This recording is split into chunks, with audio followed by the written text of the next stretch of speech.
زمین اپنی پیداوار 1/3 کم کر دے گی۔ آسمان سے بارشوں کا سلسلہ کم ہو جائے گا، چنانچہ زمین کی گلا اگلنے کی صلاحیت کم ہو جائے گی۔ 1 سال گزرے گا اور زمین اپنی پیداوار مزید 1/3 کم کر دے گی۔ آسمان سے بارشیں مزید کم برسیں گی۔ تیسرے سال اس صورتحال سے دنیا میں شدید قحط آ جائے گا اور ہر طرف پانی اور اجناس کی طلب بڑھ جائے گی۔ یہ دجال کی آمد کا اعلان ہوگا۔ ایسے حالات میں دجال دنیا میں نمودار ہوگا۔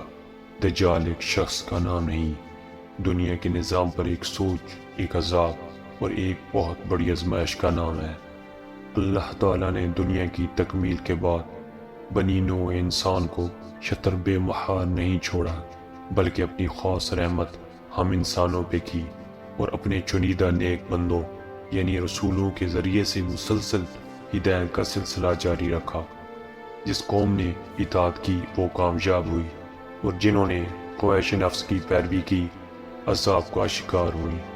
دجال کے خروج سے قبل اس کے لیے راہ ہموار کرنے کا سلسلہ یہود و نصارہ کی کوششوں سے جاری ہے۔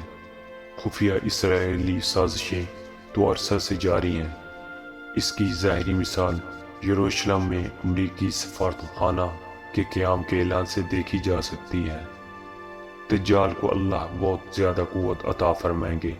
یہ دنیا کے تمام وسائل پر اس وقت قابض ہوگا جب دنیا شدید قحط کی لپیٹ میں ہوگی، اور یہ ساری دنیا کے ارد گرد اپنی سواری میں چکر لگائے گا۔ دجال دنیا پر 40 دن قیام کرے گا۔ پہلا دن 1 سال کے برابر ہوگا، دوسرا دن 1 ماہ کے برابر ہوگا اور تیسرا دن 1 ہفتے کے برابر ہوگا۔ باقی دن عام دنوں کے مثل ہوں گے۔ اس کی ایک آنکھ ہوگی، پیشانی پہ قاف فا را کفر یا کافر لکھا ہوگا جسے ایمان والا پڑھ سکے گا۔ آج دنیا ایک گلوبل ولیج بن چکی ہے۔ سیٹلائٹ اور نیٹ کے ذریعے سب ممالک اور اقوام جڑ چکے ہیں۔ آنکھ جو کچھ دیکھتی ہے، لب پہ آستہ نہیں۔ میں بھی حیرت ہوں کہ دنیا کیا سے کیا ہو جائے گی۔ اقبال۔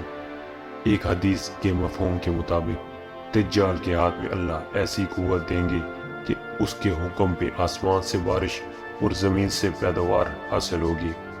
زمین اپنے خزانے اگلے گی، اس کے پیچھے خزانے اور لوگ ایسے چلیں گے جیسے شہد کی مکھیاں ملکہ مکھی کے پیچھے چلتی ہیں، جیسے لوہا مقناطیس کی طرف کھینچا آتا ہے۔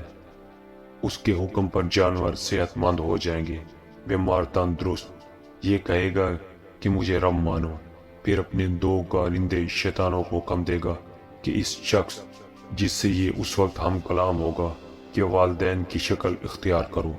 اب اس آدمی سے کہے گا مجھے رب مانو، میں تمہارے مردہ والدین کو زندہ کر سکتا ہوں، اور اپنے شیطانی شعبدے کے ذریعے نقلی والدین پیش کر دے گا۔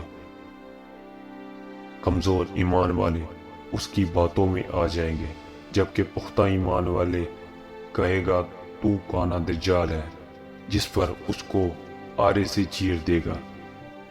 یہ آدمی کو قتل کے بعد دوبارہ زندہ کر دے گا اور کہے گا کہہ میں تیرا رب ہوں۔ یہ سب دجال کے ذاتی کمال سے نہیں ہوگا، بلکہ اللہ تعالیٰ اس کی رسید دراز کریں گے، اور انسانوں کی آزمائش کے لیے اس کو قوت دی جائے گی کہ دیکھا جائے کہ کون حق کی پیروی کرتا ہے اور کون باطل کی۔ اس کے پاس بہت سے حربے ہوں گے، بہت شعبدے ہوں گے، اور وہ وسائل پر اس کا قبضہ ہوگا۔ یہ دنیا پہ قیامت سے پہلے ایک قیامت برپا کر دے گا۔ امام مہدی کا نزول ہوگا۔ وہ اپنے جاں بازوں کو لے لڑنے کی تیاری کر رہے ہوں گے کہ حضرت عیسیٰ کا نزول ہوگا۔ حضرت عیسیٰ دجال کو باب لد کے مقام پر قتل کریں گے۔ اس وقت دجال کے ساتھ 70,000 یہودیوں کی جماعت ہوگی۔ یہ یہودی لڑائی کے دوران غرقد نامی درخت میں پناہ لیں گے، اور یہ درخت یہودیوں کو اپنے اندر چھپا لے گا۔ اللہ کی مدد سے فتح ہوگی۔ فتنہ دجال واسطے آدم سے قیامت تک کی سب سے بڑی اور ہولناک آزمائش ہے۔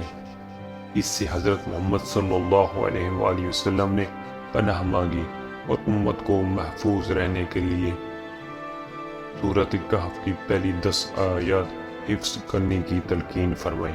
اللہ مجھے، آپ سب کو اور ہمارے آنے والی نسلوں کو اس سے محفوظ رکھے، آمین۔